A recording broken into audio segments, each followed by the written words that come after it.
I'll just introduce myself briefly. I'm Brian Jennings, the head of Adult Services. This is the first in a new series where we're going to be talking about different books that we're looking forward to, things that we're reading.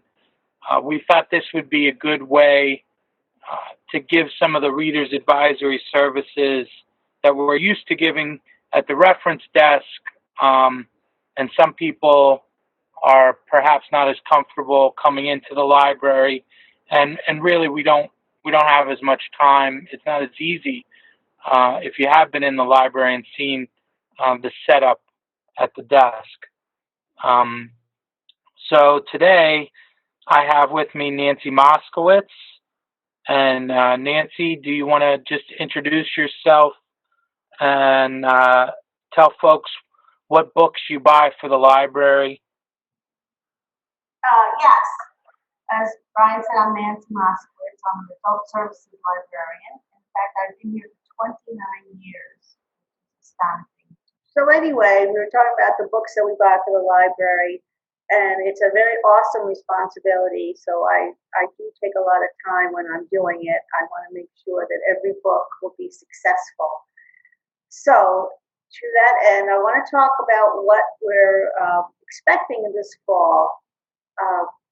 A lot of books were pushed back to the fall that were supposed to be published in the spring or summer, but obviously since they didn't think that a lot of people would be out and about shopping for books, they were pushed back. Some of them are even pushed back to 2021.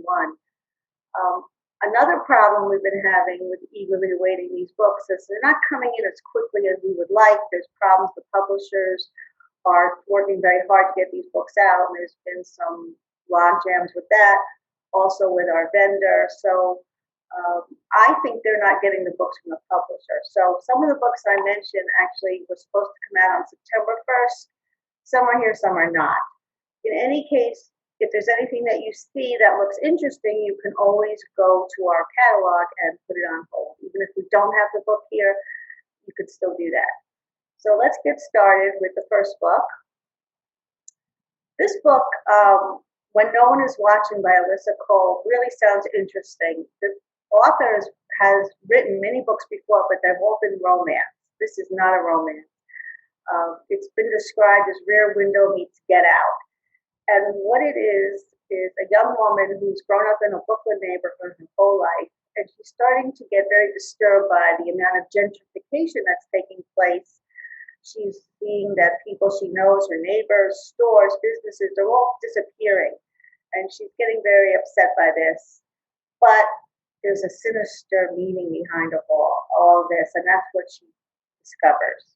Of course, I haven't read the book, but it sounds like a great premise for a book. So if you like those kinds of suspenseful books, this one might be one you put on your gold list. Okay, next is a very familiar author to most people. This is The Lying Life of Adults by Elena Ferrante. And now if you've read the Neapolitan books like My Brilliant Friend, this is her newest book. And it's not like those other books. It still takes place in Naples, but it's different characters. Specifically, it's a young woman who is in Naples. She overhears her father saying something really awful about her, and she is driven to find out what he meant by that. So this book is coming out September 1st. I don't believe we have it in the library yet. An interesting side note to Elena Ferrante is nobody knows who she is. That's a pseudonym. And I suppose only her publisher and her translator know who she really is, but anyone who's read her book is going to be very excited to read this one. Okay, this one is in the library, just came in. Transcendent Kingdom by Jassi. And I had to study out how to say her name. If you read her first book, which was Homegoing, that was a very multi-generational book that took place on 2 continents. This is a much smaller story. It's about a woman named Gifty, who is a student of neuroscience. She's a Ghanaian immigrant, She grew up in Alabama, which is actually her true story, the author. And her mother is in a very bad way since the death of the mother's son. And it talks about a family, their trials and tribulations, how much addiction has to do with the downfall of the family, the role of religion and science. The nice thing about this author is if you really appreciate good language, she is one to read, because I read that she constructs her sentences as if she's writing a poem. So everything is very important, every word, every comma, every adjective. So if you appreciate good writing, this is one you're going to certainly want to read. And go back and read Homegoing, which was a staff pick one month, because so many of us loved the first book. Okay, the next one is a little lighter, Anxious People by a very anxious man, Frederick Bachman. I saw an interview with him, and he's almost crippled by anxiety, so he knows about anxiety. It's actually a kind of a funny premise. People are at an open house for an apartment, and there's 7 people and the real estate agent, and a failed bank robber comes in and takes them all hostage. And what the book does is it goes into each of the people in the hostage situation and talks about them. And so it's kind of a lighthearted look at a horrible situation. And anyone who's read any of his books, he wrote A Man Called Weve. He's really funny. And if you like a lighthearted type of book, this one is probably something you should read. Next up is Sue Miller's Monogamy. This book also was pushed back. It was supposed to be published earlier. Anyone who's read, and I don't think Brian would ever read this author, it's really a kind of what they used to call like a woman's movie. This is a woman's author. She writes a lot about relationships and feelings. And this book is about a couple, and they're older, and they're a married couple, and the husband dies suddenly. And the wife, Annie, is trying to cope with his loss, and at the same time, she finds out that shortly before he died, he betrayed her. And so not only does she have to cope with the loss of her husband, but the loss of her idea of her husband. So I'm really looking forward to this one. It should be a very deep and moving read. So keep that one in mind too if you like those kind of character-driven books. Okay, next up is One by One by Ruth Ware. I'm sure some of you have read Ruth Ware. She wrote Woman in Cabin 10, Turn of the Key. She writes thrillers, and she's really good at it. This book is sort of like, it sounds like an homage to Agatha Christie's and Then There Were None. As you can see from the description, people are stranded together in a mountain chalet. And these are people who work together, and they are forced to set aside their problems with each other in order to survive. And this book sounds really exciting. I love these kinds of books. So if you've read any Ruth Ware books, this one got a terrific review, and I think it's just going to be just as good as her others. Okay. Oh, Ken Follett. Now here's an old favorite. If anyone read The Pillars of the Earth, which was written in 1989, this is actually a prequel to that. It, as I said, takes place at a horrible time in human history, 997, Christian era, which was a terrible time to be alive, if only to make us feel better about how good things are even now compared to how people had it back then. England is facing attacks on 2 sides. There's a lot of chaos and lawlessness going on. So this book centers on 3 characters: a noble woman, a monk who wants to build a cathedral, and a young boat builder. So he's focusing on these 3 characters against the backdrop of turbulent times of 997 CE in England. So any Ken Follett fans are probably very happy to see this book. Next up. This book, it's a first novel, and it sounded kind of interesting. It's a historical novel, Cuyahoga by Pete Beattie. The description sounded very funny.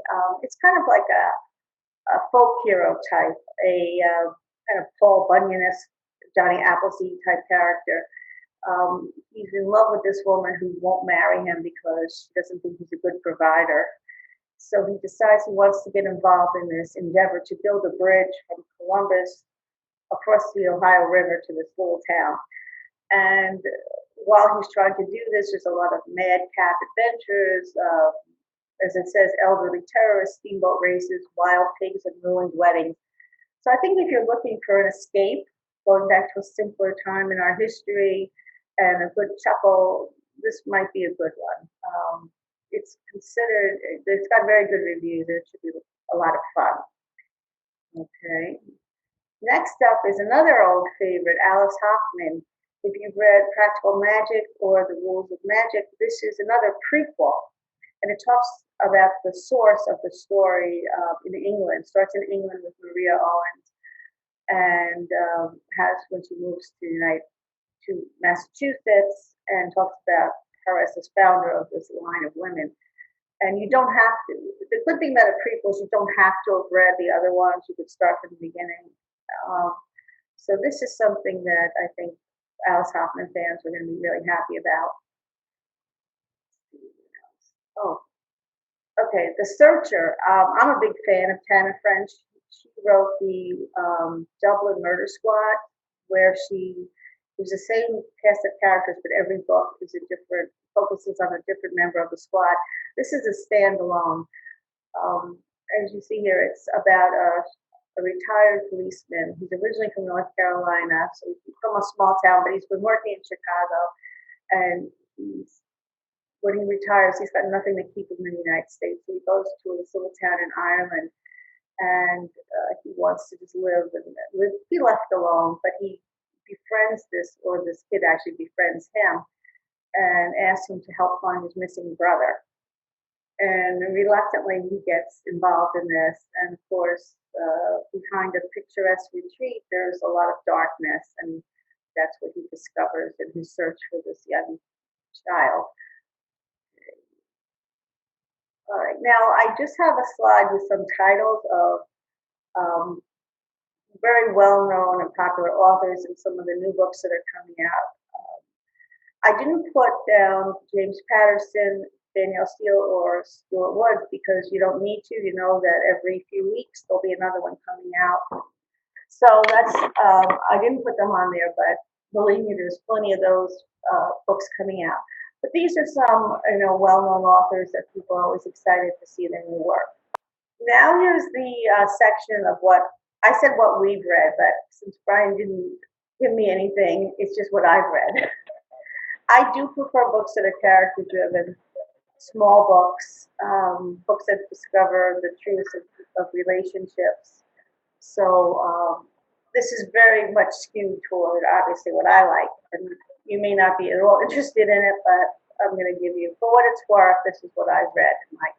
I was just saying about Traveler at the Gates of Wisdom. It's a book that just goes chronologically forward. It has 4 characters, and it takes their story forward every few years into a different place on Earth. And it is just a fabulous book. I don't know how he wrote this.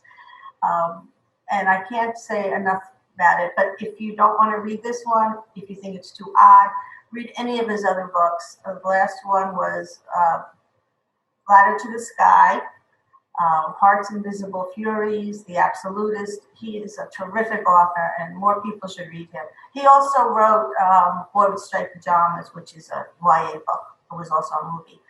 Okay. Julia Alvarez wrote Afterlife. I read this a long time ago in the beginning of the pandemic, but the fact that I still remember it so clearly says something. I do like books where ordinary people are facing problems, just normal problems, like a woman who becomes a widow and she's very depressed and lonely. And this particular woman, Antonia, finds herself being besieged by other people's problems. Her sister is having some kind of a meltdown. She lives in Vermont next to a farm, and she meets a young undocumented immigrant who's pregnant and a teenager, and she finds herself feeling responsible for her. And so she's got to learn what do I do? Do I take care of myself first, or would I feel better if I could help other people? And I think this is a very universal book. I think it would speak to a lot of people about getting older, going through loss and change, and how you reinvent yourself or how you get your life going after your other life is over. And so I highly recommend it. A lot of my books are pretty similar. I love Larry Watson. He's a great author, I think. He writes about the mundane. The Lives of Evie Pritchard he shows her at 3 ages in her life, and she's 24, 44, and 64. And at each point in her life, she makes a decision, a life-changing decision. And then you see in the next section how that's affected her. And I really thought she was such an admirable character. She was very impulsive, but she was very strong. And no matter what she did, she could live with it. And one of the things I really liked about her, and I think this is a lesson for all of us, is even though she made mistakes and things didn't come out the way she wanted it, she still could let it go. And she didn't get herself all bogged down with regrets. So I really thought she was a great character, and I recommend this to anyone who does like these character-driven books. Oh, this was a fun book, especially for those New York City dwellers. The Party Upstairs by Lee Connell is a first novel, and it talks about, it's almost like a microcosm of society. There's a Upper West Side apartment building. Everyone who lives there is wealthy. They own their apartments. And the superintendent has his job because he does everything they ask him to do, and he does it in a polite and cheerful way.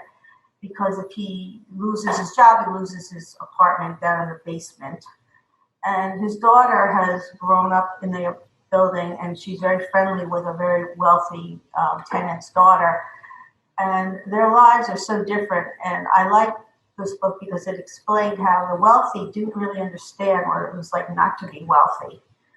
And I thought that it came to a very interesting clash at the end. And I really like this book a lot. So I would recommend this one as well. Okay. This is a book pretty much about nothing. But I was able to use this quote, "The Profundity of the Mundane," which I read in a New York Times book review about another book. And I liked it because I think that describes a lot of books that I like. The Profundity of the Mundane. This book is about 2 old friends. One lives in England, one's in Dublin. They grew up together in Dublin, and they meet. They haven't seen each other in a while, and they catch up on their lives. But they don't really want to tell the things that make them look bad or things they're not happy with or ashamed of. And gradually, and they drink an unbelievable amount of beer. They do finally kind of let down the barriers, but just the fact of their conversations, it's so perfect. It's just so enlightening to hear people talk to each other and what they leave out and what they tell and their secrets. So again, this is a quiet little book where nothing much happens, but there's a lot of heart in it. All right, now those are just a small selection of books that are coming out, a tiny selection, and just a tiny little peek into what I like to read. We do have some places for you to get other ideas of what to read. So I'm going to share another screen with you. Oh wait, I'm just going to show you the last one. Check out forthcoming favorites and see what's new on our website. So on our website, and I'll show you this in a minute, where it says "How do I?" you can see what's new, and you can see what's new in anything, in books, fiction, mystery, romance, speculative fiction, DVDs, books on CD, YA. So we try and let you see, without coming into the library, what's new and what you might be interested in.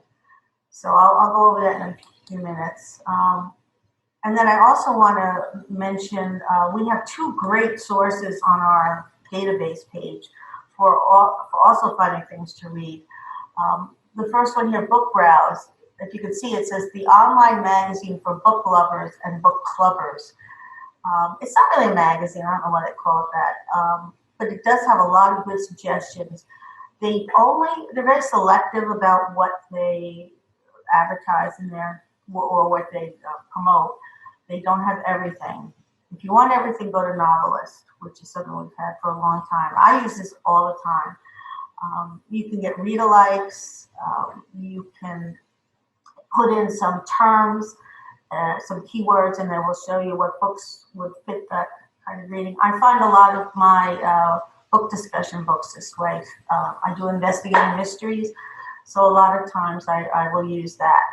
So I'm going to share a different screen now. Okay, so we're going to do How Do I? See what's new. Click. And see what's new. And that's new fiction, new mysteries. I post a fiction every week, new teen books, new audio books, new DVDs. So for example, if I click on this is a list of what we're getting on September 8th. But if I click on this book, it takes me to the record and I can place a hold on it. So that's an easy way, just to quick one-stop thing. Also, as I said, there's DVDs, everything's on here. This is also almost like an archive. So, but the other thing I think you might be interested in is forthcoming favorites. And that is a list of what's coming out. These are not everything that's coming out. These are just kind of the bestsellers, authors that you may know. So on here is Book of Two Ways by Recalled, Course of James Patterson. So this is also a way to put holds on in advance. I go up to March with this. I'll just put, you probably can't see any of these titles, but. Oh, I saw an interesting one on there, Nancy. Jack by Marilyn Robinson. Yes. Yeah. I think if people are familiar with the Gilead series, I think it was very well reviewed. I enjoyed the first one, but I couldn't get into the second one. But the character Jack in the first book was very. Okay. I thought he was the one that was most interesting, in a way. Okay, so you could see I have mostly fiction and mystery on here. Occasionally, if it's a big author, I'll put something that's a speculative fiction or a horror. You can't click on these; they're not links, but it'll give you an idea. Okay, so let's see what's new under How Do I?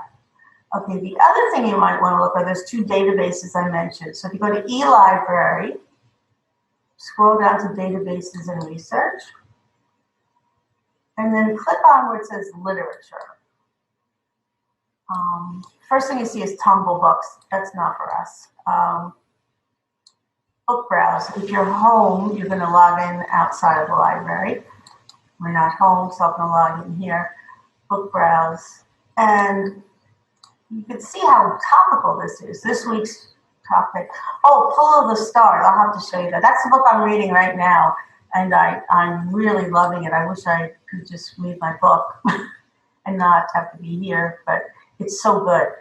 But you can see there's so much on here. What's new, gives a lot of suggestions for book clubs, has young adult, and has some nonfiction. But as I said, this is very selective. They also have articles. So this is a great place to get accustomed to. You could also receive their newsletter if you just put in your email address. So the review is their little newsletter that they write. And if you look at it, they have a lot of articles, and they'll highlight books that they like. It's kind of like book pages. If you picked it up here, it's kind of like that. I've got a question in the chat about the book you're reading now. That's the Emma Donoghue. What is it? Full of the Stars. Yeah, I'll show it. Yeah, I'll show you the cover on here. It's wonderful. I started reading it, I guess, 2 nights ago, and I just read it every chance I get. It's funny that we didn't have a lot of reserves on it, but it's got a lot of parallels with today because it's also during that horrible flu epidemic of 1918. And the character, Julia, is a nurse working in the maternity ward, and she takes care of the unfortunate pregnant women who are also have the flu. And it's just devastating. If you don't like childbirth scenarios, you probably wouldn't like this because it gets very detailed. But it's a great book, and I'm really enjoying it. So that's... How would that compare to like Fever by Mary Beth Keane? Oh, Similar or not quite? Well, it has disease as a theme throughout the book, but and this takes place over just the course of a few days. I think Fever was years. So this is all squished in just, it's Halloween, now today's November 1st in the book, and I'm almost done with it. So, but if you like, I love Irish authors, you might be able to tell. And I just think this is such a great story. I really liked it. So I would highly, highly recommend this book. And I'll buy more copies if I need to, for sure. Okay, so that's BookBrowse for patrons of the New City Library. It gives you a lot of good ideas for reading. The other one is Novelist Plus. Novelist Plus means it has nonfiction in it. And this has been around for a really long time, and I just love it. If you can see, it's got some of the books that are new, like Party Upstairs. So you can look to see what they're recommending, anything that's new. You could browse by genres for adults. You could actually describe a book. So if you say influenza, I don't know what we'll get. I never did this search. Oh, I spelled it wrong. That's right. Influenza. So what it's going to do is get me books. Now here's a nonfiction. It's a teen book. So what I can do is I can narrow this down. I can say I only want adult and I only want fiction.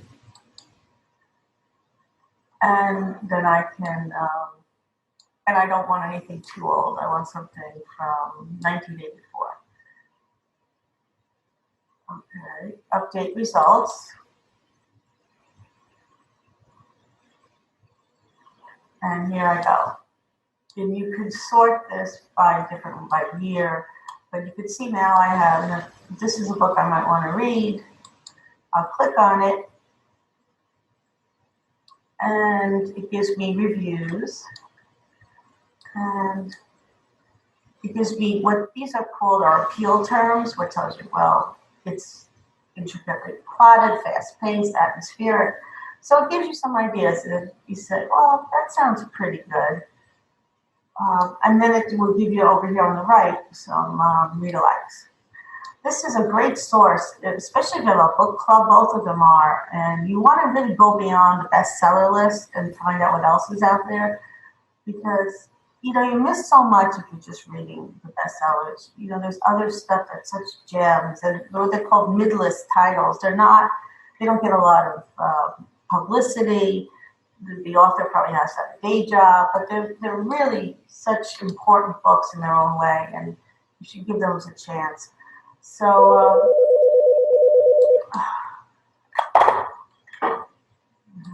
okay, so that's Novelist.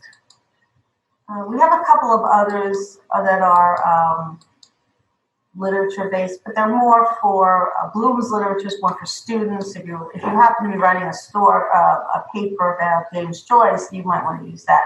But it's not as good for finding reading suggestions. And same with Yale Literature Resource Center. So when you go to the literature part, it would really just be BookBrowse or Novelist Plus. There's also one for kids, Novelist Plus, K through 8 for your children or whatever. That brings up a good point, and I don't know if any of you patrons, I'm sure you've been using Overdrive or or have you been using the electronic books as much as, or were you happy to come back and get the print books? I guess I'm just a question I'm throwing out. I prefer print. It was a lifesaver during the pandemic. When work closed here, I only had like 2 books at home, so I was very grateful for Overdrive. I read a lot of the books. I read everything on Overdrive. Well, yeah, we've been adding significantly more books to, or more money towards that Yeah. since the pandemic hit. How about Guest List, Nancy? Did you read that? I did. I read it on Overdrive. I like her book. She did The Hunting Party. I like when you have a small group of people and something happens in that small group and you have to guess what happened. I thought it was very surprising. I think she's a very good writer. What book? I didn't hear. Guest List by Yes, Lucy Foley. I read that. I read that. Backwatered. I didn't love it. That was the problem. So we couldn't get them in print for a while. Things were backwatered. Surprising things too. Even the one through Amazon got backordered. Yeah.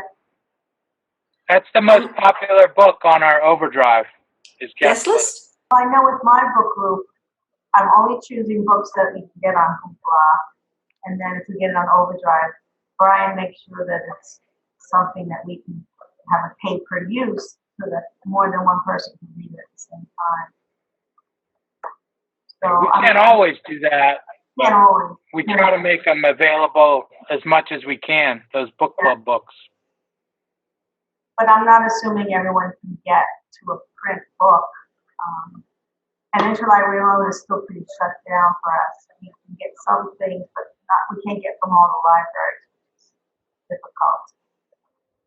That'll change, and it'll be easier to get books that people want. That should be changing later this month, assuming everything stays good. So we're looking forward to that system-wide interlibrary loan again. Yeah. Thanks, everybody, for coming out. We're going to do this again the first Friday. Next month, we're going to do speculative fiction. So that's science fiction, fantasy, horror, that sort of thing. And then the following month, we're going to do nonfiction. So that's generally, I read more nonfiction, so I'm looking forward to that. But I really enjoyed this, Nancy. This was stuff. fun. Everyone, Thank you. I love to talk about books.